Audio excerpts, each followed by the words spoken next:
ओम श्री गणेशाय नमः। हर हर महादेव। भगवान शिव का बारात लेकर हिमालयपुरी की ओर प्रस्थान। ब्रह्मा जी कहते हैं, मुने तदनंतर भगवान शंभु ने नंदी आदि सब गणों को अपने साथ हिमाचलपुरी को चलने की प्रसन्नता पूर्वक आज्ञा देते हुए कहा, तुम लोग थोड़े से गणों को यहाँ रखकर शेष सभी लोग मेरे साथ बड़े उत्साह और आनंद से युक्त हो गिरिराज हिमावन के नगर को चलो। फिर तो भगवान की आज्ञा पाकर गणेश्वर शंखकरण के राश विकृत विशाख पारिजात वृक्तानन दुंद धूम्ब कपाल संधारक कंदुक कुकुंडक विष्ट शंभ पीपल सनानंद आवेशन कुंड पर्वतक चंद्रतापन काल कालक महाकाल अग्निक अग्निमुख अग्रत्य मुद्रा घनावह सन्नाह कुमुद अमोघ कोकिल सुमंत्र काकपादोदर संतानक मधुपिंग कोकिल पूर्ण बृहद नील चतुर्वृक्तक करण अहि रोमक यजवाश शतमन्यु मेघमन्यु काशधाम गूढ़ विरूपाश सुकेश वृषभ सनातन ताल केतु षणमुख चैत्र स्वयं प्रभु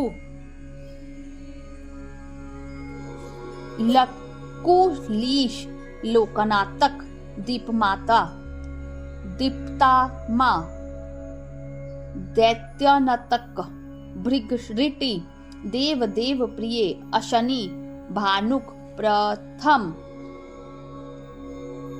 प्रमथ तथा वीरभद्र अपने असंख्य कोटि कोटि गणों तथा भूतों को साथ लेकर चले। नंदी आदि गणराज असंख्य गणों से घिरे चले तथा क्षेत्रपाल और भैरव भी कोटि कोटि गणों को लेकर उत्सव मनाते हुए प्रेम और सहर्ष के उत्साह के साथ चल पड़े।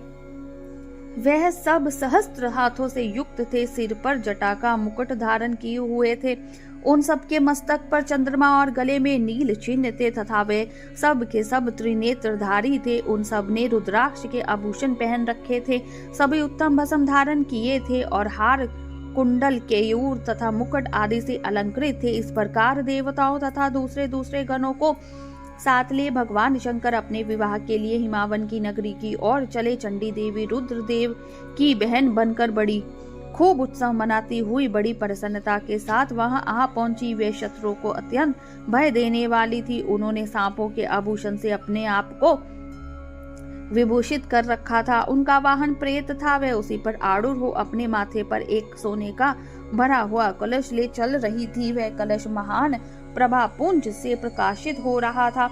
मुने वहां करोड़ों दिव्य भूतगण शोभा पाते थे, जिनका रूप विकराल था। उनके रूप रंग और अनेक प्रकार के थे। उस समय डमरुओं के डिम डिम घोष से, भेड़ियों की गड़गड़ाहट से और शंखों के गंभीर नाद से तीनों लोक गूंज उठे थे। धुंदभिनियों की ध्वनि से महान कोलाहल हो रहा था। वे जगत का मंगल करता हुआ मंगल का नाश करता था। देवता लोग शिव गणों के पीछे होकर बड़ी उत्सुकता के साथ बारात का अनुसरण करते थे। संपूर्ण सिद्ध और लोकपाल आदि भी देवताओं के साथ थे। देव मंडली के मध्य भाग में गरुड़ के आसन पर बैठकर लक्ष्मीपति भगवान विष्णु चल रहे थे। मुने उनके ऊपर महान छत्र तना हुआ था, जो उनकी शोभा बढ़ाता था। उन पर चवर डुलाए जा रहे थे और वे अपने गणों से घिरे हुए थे। उनके शोभाशाली पार्षदों ने उन्हें अपने ढंड से आभूषण आदि के द्वारा विभूषित किया था। इसी प्रकार मैं भी मूर्तिमान वेदों, शास्त्रों, पुराणों, आगमों, सनकादि महासिद्धों, प्रजापतियों, पुत्रों तथा अनन्य परिजनों के साथ मार्ग में चलता हुआ बड़ी शोभा पा रहा था और शिव की सेवा में तत्पर था। देवराज इंद्र भी नाना प्रकार के आभूषणों से विभूषित हो रावत हाथी पर आरूढ़ होकर अपने सेना से बीच में चलते हुए अत्यंत सुशोभित हो रहे थे।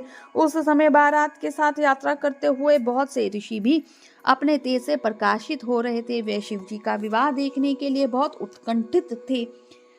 शक्नी, यतु, धान, बेताल, ब्रह्म, राक्षस, भूत, प्रेत, पिशाच, प्रथम आदि गण, तंबूर, नारद, हाहा और हु आदि श्रेष्ठ गंधर्व तथा किन्नर भी बड़े हर्ष से भरकर बाजा बजाते हुए चले। संपूर्ण जगत माताएं, सारी देव कन्याएं, गायत्री, सावित्री, लक्ष्मी और अन्य देवगणाएं ये तथा दूसरी देव पत्नियां जो संपूर्ण जगत की माताएं हैं, शंकर जी का विवाह है यह सोचकर बड़ी प्रसन्नता के साथ उसमें सम्मिलित होने के लिए गई। वेदों, शास्त्रों, सिद्धों और महर्षियों द्वारा जो साक्षात धर्म का स्वरूप कहा गया है तथा जिसकी अंगकृति शुद्ध सफ्टी के समान उज्जवल है, वह स्वर्ग सुंदर ऋषभ भगवान शिव का वाहन है।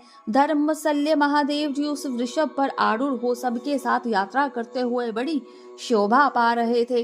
देव ऋषियों के समुदाय उनकी सेवा में उपस्थित थे। उन सब देवताओं और महर्षियों के एकत्रित हुए समुदायों में महेश्वर की बड़ी शोभा हो रही थी। उनका बहुत श्रृंगार किया गया था। वे शिवा का पानी ग्रहण करने के लिए हिमालय के भवन को जा रहे थे। नारद इस प्रकार बारात की यात्रा संबंधी उत्तम उत्सव से युक्त शंभु का चरित्र कहा गया है। अब हिमालय नगर में जो सुंदर वृत्तांत घटित हुआ उसे सुनो।